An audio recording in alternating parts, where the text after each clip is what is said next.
Throughout the history of chess, countless legends have risen and left their mark. But among them, there was one man whose games didn't just follow logic, they created magic. His name was Mikhail Tal, also known as the Magician of Riga. Mikhail Tal was born in Riga city, the city forever tied to his name. Tal didn't just play chess, he performed it. On the 64 squares, every move felt like an illusion. And there is a famous line about Mikhail Tal is, if your opponent makes a blunder, you laugh. But if Mikhail Tal makes a blunder, his opponent is dead. So in this video, I will show you 2 unforgettable games of the Magician of Riga. Let's jump into the first one. Our first game is from USSR Championship played in Moscow on 16 February 1957. On the white side, we have Bukti from Georgia. On the black side, we have Mikhail Tal from Latvia. This was round 18 of the championship, and what Mikhail Tal did in this game is unbelievable. So, Bukti started the game with pawn to d4, queen's pawn opening. Mikhail Tal plays knight to f6, then pawn to c4 and pawn to c5. Here if white take this pawn, then black will play pawn to c6 and take it back. But white didn't take the pawn, he pushed it. Still Mikhail plays pawn to e6. Again if Bukti take it, pawn will take it back, knight to f3, and pawn will attack on the center. Take, and black has control over the center. So that's why Bukti didn't take this pawn and played knight to c3. Mikhail take the pawn, white take it back, and then came pawn to d6. Tal plays pawn to d6 supporting this pawn, also it will develop his bishop. Then white develop his knight. Mikhail plays pawn to g6 so that it can develop his bishop, pawn to e4 so that white also develops his bishop, and castle. Both bishop out and both side castle. Then Mikhail plays rook to e8, attacking this pawn. If you are a new chess player who is hearing the name of Mikhail Tal first time, you can say this is just a normal moves. Why people say him magician? But please wait, Mikhail Tal is preparing his army for the battle. So in this position, black plays rook to e8, attacking this pawn. Now this pawn is attacked by 2 pieces, and only one piece is defending it. So Bukti plays knight to d2, double support. Then Mikhail plays knight to a6. You can't play this knight here, pawn will take it. But also you can play this knight to d7 square. But you can do not so much with this knight instead of supporting this pawn and this knight, and also blocking the path of bishop. So that's why Mikhail plays knight to a6. Then rook goes to e1 square and knight to c7. Now here this knight is attacking this pawn. Then black plays pawn to a4, pawn to b6 so that black can develop this bishop.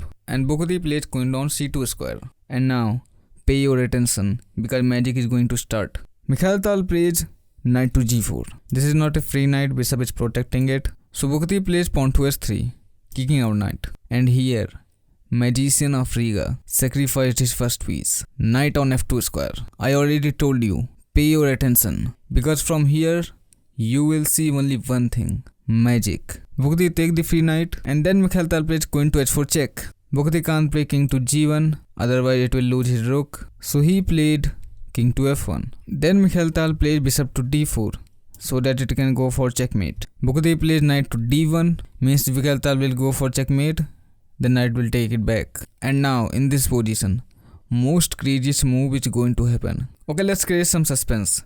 Can you guess that move? Let me give you some hint. He sacrificed his queen. You have to think where he sacrificed it. I am giving you 5 seconds.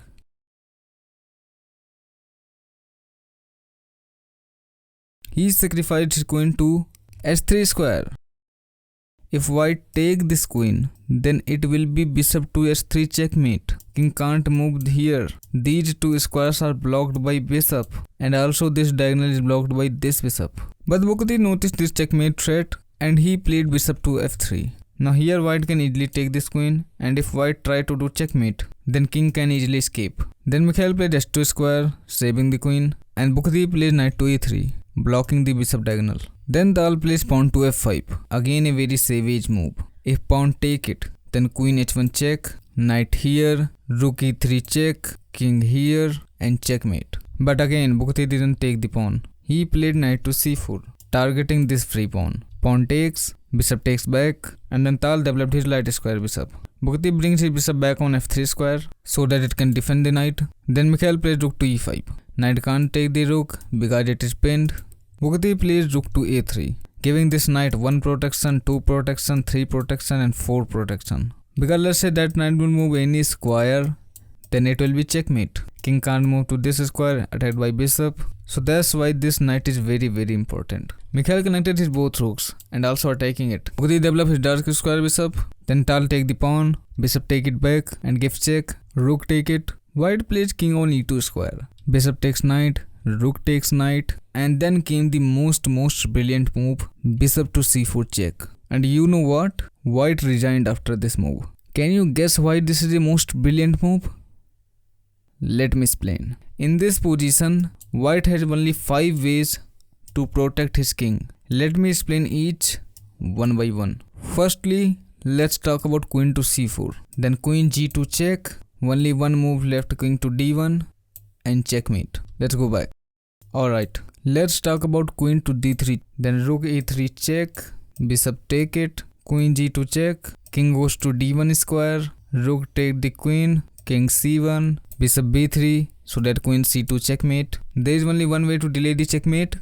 King to b1. Again queen c2 check. King on a1. Rook d1 check. Rook takes. Queen takes. Bishop c1 and checkmate. So this move also can't possible. Let's go back again to the main position. Alright. Now let's talk about queen f3. Again queen f8 check. King here and checkmate. Again let's go back. Now let's talk about king f2. Queen f8 check. Rook here. Queen h4 check. King here. Rook takes rook. Pawn takes rook. Again queen g3 check. King here and checkmate. Let's go back again. Let's talk about final option, king to d1. Rook takes rook. Bishop can't take it because it is pinned. So rook take it. Queen g1 check. Rook goes back. Queen f2. In future this bishop can pin this queen. So king c2. Bishop on b3 square. White take the free bishop. Queen d2 check. King here and queen take another rook. Also give check. So king a2 square. White is up one rook. So it can win very easily. And that's it. Bukti had no choice but to resign. This is true actions of Mikhail Tal, sacrificing everything and then finishing his opponent with pure brilliance. No one played like him. No one dared to. This game alone shows why Tal was called the magician of Riga. But trust me, this was just a glimpse of his magic. What comes next is even more terrifying. Let's jump into the second masterpiece of Mikhail Tal.